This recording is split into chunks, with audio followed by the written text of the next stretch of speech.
प्यारे बच्चों नमस्कार। कक्षा 12 की भौतिक विज्ञान की क्लास में आपका स्वागत है। हम लोग पढ़ रहे थे 5वां चैप्टर जिसका नाम था वैद्युत चालन। वैद्युत चालन में अभी तक हमने पढ़ा विद्युत धारा क्या है, विद्युत धारा सदिश है या अदिश है। विद्युत धारा के बाद फिर हमने पढ़ा मुक्त इलेक्ट्रॉन मॉडल। मुक्त इलेक्ट्रॉन मॉडल के बाद हमने पढ़ा श्रांति काल। अनुगमन वेग क्या है, अनुगमन वेग के बाद हमने पढ़ा माध्यमिक पथ क्या है। फिर उसके बाद हमने अनुगमन वेग तथा धारा में कल संबंध जाना था।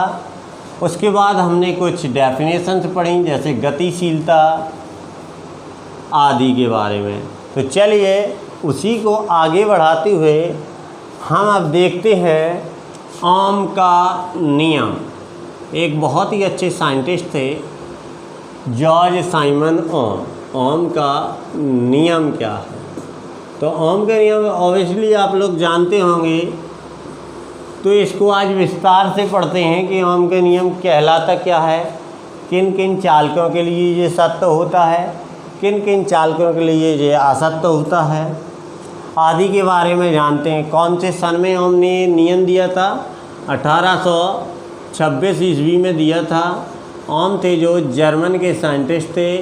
तो हम कुछ इसको इस तरीके से लिखेंगे, जर्मन साइंटिस्ट अर्थात जर्मन वैज्ञानिक जॉर्ज साइमन ओम ने 1826 ईस्वी में क्या बताया था इसने? किसी चालक तार में यदि विभवांतर प्रवाहित हो तो वह धारा के कैसा होता है? समानुपाती होता है। लेकिन चालक तार की भौतिक अवस्था नहीं बदलनी चाहिए, अर्थात जैसा है चालक तार वैसा ही रहना चाहिए। तो जो विभवांतर होगा वो धारा के कैसा हो जाएगा? समानुपाती हो जाएगा। ये हमें जॉर्ज साइमन ओम ने जो जर्मन के साइंटिस्ट थे बताया था। कब बताया था? 1826 ईस्वी में बताया था। तो चलिए जानते हैं कि जॉर्ज साइमन ओम ने क्या बताया। तो चलिए देखते हैं। क्या सन 1826 ईस्वी में, कब? 1826 ईस्वी में कहाँ के साइंटिस्ट थे? जर्मन वैज्ञानिक। कहाँ के थे? जर्मनी के। तो जर्मन वैज्ञानिक कौन था? इसका पूरा नाम क्या था? जॉर्ज साइमन ओम। जॉर्ज साइमन ओम ने किसी चालक तार में प्रवाहित विभवांतर या उत्पन्न विभवांतर करो, यहाँ पे उत्पन्न विभवांतर तथा प्रवाहित धारा के संबंध में एक नियम प्रतिपादित किया। वो नियम क्या था? नियम प्रतिपादित किया, जिसे हम क्या कहते हैं? जिसे हम ओम का नियम कहते हैं। चलिए अब उसने क्या दिया था? हमने ये तो जान लिया कि ये जर्मनी का साइंटिस्ट था और 1826 ईस्वी ने इसने एक नियम दिया था। किसके संबंध में दिया था? लेकिन विभवांतर और धारा के संबंध में नियम दिया था। तो क्या था वो नियम? चलिए देखते हैं। जिसके अनुसार क्या था वो नियम? चलो देखते हैं। जिसके अनुसार, किसके अनुसार? ओम के नियम के अनुसार यदि किसी चालक तार की भौतिक अवस्था में कोई परिवर्तन न किया जाए तो चालक तार में उत्पन्न विभवांतर उसकी धारा के कैसा होता है? समानुपाती होता है। समानुपाती का मतलब होता है यदि धारा बढ़ेगी तो विभवांतर बढ़ेगा, विभवांतर बढ़ेगी तो धारा बढ़ जाएगा। ठीक है। क्या है? यदि किसी चालक तार की भौतिक अवस्था में कोई परिवर्तन न किया जाए, भौतिक अवस्था में, किसमें? भौतिक अवस्था में कोई भी परिवर्तन ना करें तो ये हमारा ओम के नियम कहलाता है। विभवांतर धारा के समानुपाती होता है। क्या होता है? यदि किसी चालक तार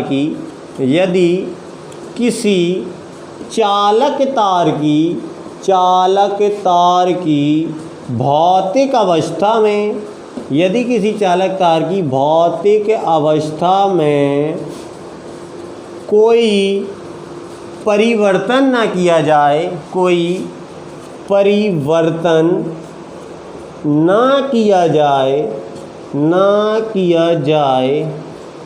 तब चालक तार में उत्पन्न विभवांतर धारा के समानुपाती होता है। कैसा होता है? समानुपाती होता है। यदि चालक तार में कोई परिवर्तन ना करें तो ये होता है हमारा ओम का नियम, बी समानुपाती आई। क्या कहलाता है? ओम का नियम। इसको कुछ यहाँ पे लगा लेते हैं, बी समानुपाती आई, यही है हमारा ओम का नियम। तो चलिए, जब भी हम समानुपाती का चिन्ह हटाते हैं तो एक हमारा नीतांक आ जाता है, यहाँ आया है आर। तो यहाँ नीतांक की वैल्यू आर बराबर निकालेंगे तो क्या आएगी? V/I। ठीक, क्या आती है? V/I। यदि किसी चालक तार की भौतिक अवस्था में कोई भी परिवर्तन ना करें तो जो चालक तार में उत्पन्न विभव होता है वो धारा I के समानुपाती होता है। इसको हमने सॉल्व किया तो यहाँ आया, जहाँ R है वो समानुपाती क्या है? समानुपाती नियतांक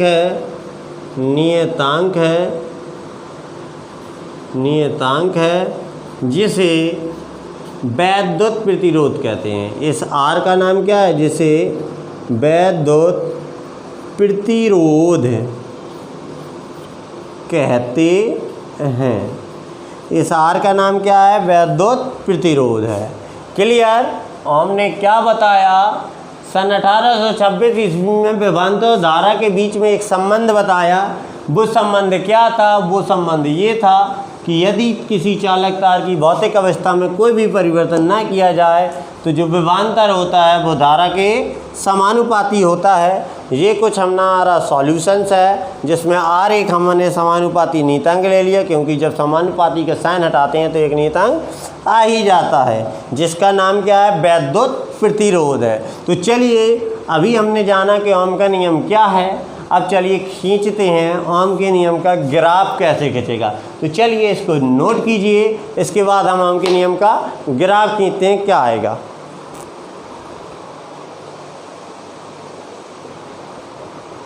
देखिए बेटा, जो अभी यहाँ पे बगल में हमने सॉल्यूशंस किया था, यदि वो ना दिख रहा हो तो वो कुछ इस तरीके से V समानुपाती I था, समानुपाती का साइन लगाया और एक नीतांक आ गया R बराबर हमने निकाला तो आया हमारा B/I।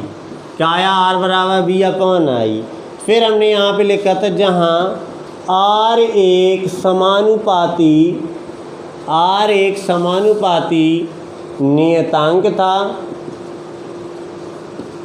जिसे हम लोग क्या कहते थे? जिसे वैद्युत प्रतिरोध कहते हैं। क्या है इसका नाम? वैद्युत प्रतिरोध।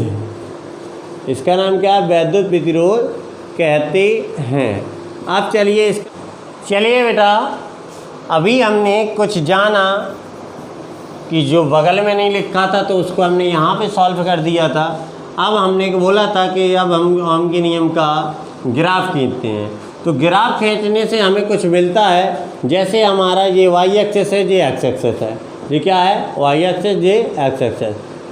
यहाँ पे हमने विभवांतर के मान लिए कुछ, यहाँ पे हमने धारा के मान लिए कुछ। माना हमने ये हमारा जब 5 एम्पियर, ये हमारा फार्मूला है B बराबर या R बराबर B/I, यही है फार्मूला।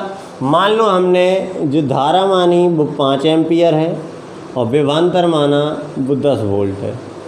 ठीक है, अब हमने धारा मानी वो 10 एम्पियर है, विभवांतर माना वो हमारा सपोज कर लो ये 10 एम्पियर, ये 5 एम्पियर, तो इसको मान लो 30 एम्पियर।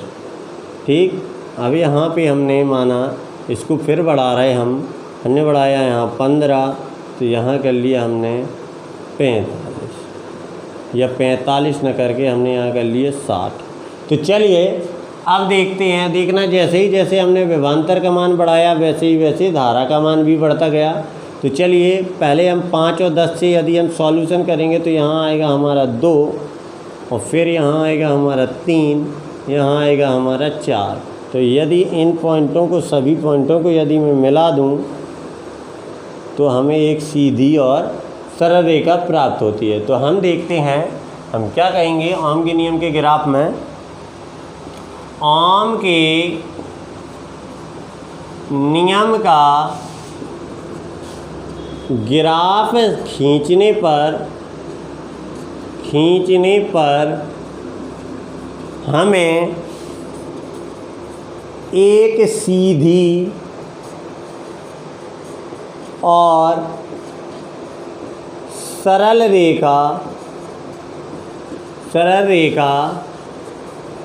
प्राप्त होती है। ठीक, कभी कभी क्वेश्चन में आ जाता है कि ओम का नियम का ग्राफ कैसा होता है, तो एक सीधी और सरल रेखा प्राप्त होती है। एक नोट और डाल लीजिए बेटा, जो ओम का नियम है, ओम का नियम केवल धात्विक चालकों के लिए सत्य है। धात्विक चालकों के लिए सत्य है, अधात्विक के लिए नहीं। अधात्विक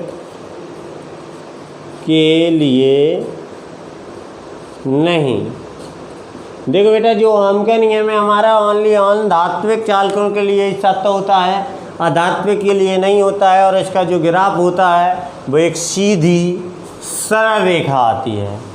ठीक, अब बात करते हैं अगली हेडिंग। तो उससे पहले इसको कॉपी कर लीजिए, फिर पढ़ते हैं इस आर की डेफिनेशन कि प्रतिरोध आखिरकार कहलाता क्या है। तो चलिए इसको कॉपी कीजिए।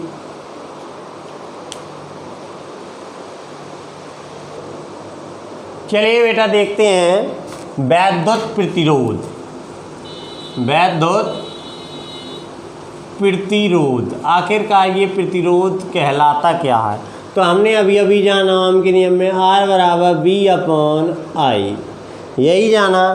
तो यही तो हमारा वैद्युत प्रतिरोध है। किसी चालक तार में उत्पन्न विभवांतर तथा धारा का अनुपात क्या कहलाता है? वैद्युत प्रतिरोध कहलाता है। किसी चालक तार में उत्पन्न विभवांतर और धारा का अनुपात, क्योंकि हम सभी की सभी डेफिनेशन फार्मूले से ही बनाते हैं। तो किसी चालक तार में प्रवाहित विभवांतर या उत्पन्न विभवांतर और धारा का अनुपात, तो क्या लिखेंगे? किसी चालक तार में उत्पन्न विभवांतर तथा धारा का अनुपात वैद्युत प्रतिरोध कहलाता है। वैद्युत प्रतिरोध कहलाता है। ठीक है, वैद्युत प्रतिरोध इसे किससे डिनोटेट करते हैं? इसे R से प्रदर्शित करते हैं। इसे R से प्रदर्शित करते हैं।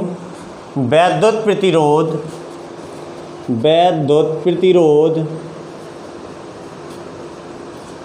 R बराबर जो फॉर्मूला होता है वो होता है V/I। ये हमारा वैद्युत प्रतिरोध का फॉर्मूला है। विभवांतर और धारा का रेशियो ही क्या कहलाता है? वैद्युत प्रतिरोध कहलाता है। विभवांतर और धारा का अनुपात वैद्युत प्रतिरोध कहलाता है। वैद्युत प्रतिरोध R बराबर V/I होता है। चलिए इसके मात्रक के बारे में जानते हैं। मात्रक बेटा इसका क्या होगा? विभव अर्थात वोल्ट और प्रति धारा अर्थात एम्पियर, या इसी को हम लोग जानते हैं ओम नाम से। क्या जानते हैं? ओम कहते हैं। इसका जो साइन होता है ओम का कुछ इस तरीके का होता है। ये हमारा ओम है, ओम का साइन है। मात्रा क्या होता है? वोल्ट प्रति एम्पियर या ओम। तो चलिए वैद्युत प्रतिरोध को कॉपी कीजिए, इसके बाद हम देखते हैं इसकी विमा कैसे निकाली जाएगी। तो चलिए इसको कॉपी कीजिए, फिर देखते हैं वैद्युत प्रतिरोध की विमा। चलिए बेटा देखते हैं प्रतिरोध की विमा। क्या? प्रतिरोध आर की विमा। विमा निकालने के लिए हमें इसकी मात्रा की आवश्यकता होती है, जो हमारे पास पहले से मौजूद है, वोल्ट प्रति एम्पियर। अब एम्पियर तो हमारा मूल राशि है, लेकिन हमारा वोल्ट मूल राशि नहीं है, तो हम वोल्ट को मूल राशि में बदलेंगे वोल्ट अर्थात विभव। जूल प्रति कूलम, तो पहले हमने बनाया जूल प्रति कूलम और हमारे पास ये पहले से मौजूद है एम्पियर। चलिए अब जूल को फिर बदला हमने किस में? किलोग्राम मीटर स्क्वायर प्रति सेकेंड स्क्वायर अपॉन में कूलम को हमने बदला Q बराबर IT से अर्थात एम्पियर T सेकेंड गुणा में एम्पियर। तो चलिए अब सब की वैल्यू रख देते हैं। हमारे ख्याल से सारी की सारी मूल राशियाँ आ चुकी हैं। M L square upon T की power 2 upon a square T. तो देखिए बेटा, अंदर एक लगा के इसके दो पार्ट किए, अंदर अंदर का गुणा, बाहर बाहर का गुणा। तो हमने इसको सॉल्व किया तो हमारे पास आया M L square upon a square T की पावर 3। तो और अच्छे से सॉल्व करेंगे तो हम आएगा एम एल स्क्वायर टी की पावर -3 ए की पावर -2। ये आ चुकी है हमारी प्रतिरोध की विमा। क्या है विमा? एम एल स्क्वायर टी की पावर -3 ए की पावर -2। तो चलिए बेटा कॉपी कर लीजिए। आज के लिए बस इतना ही। यदि वीडियो अच्छी लग रही हो, समझ में आ रहा हो, तो लाइक, सब्सक्राइब और कमेंट ज़रूर कर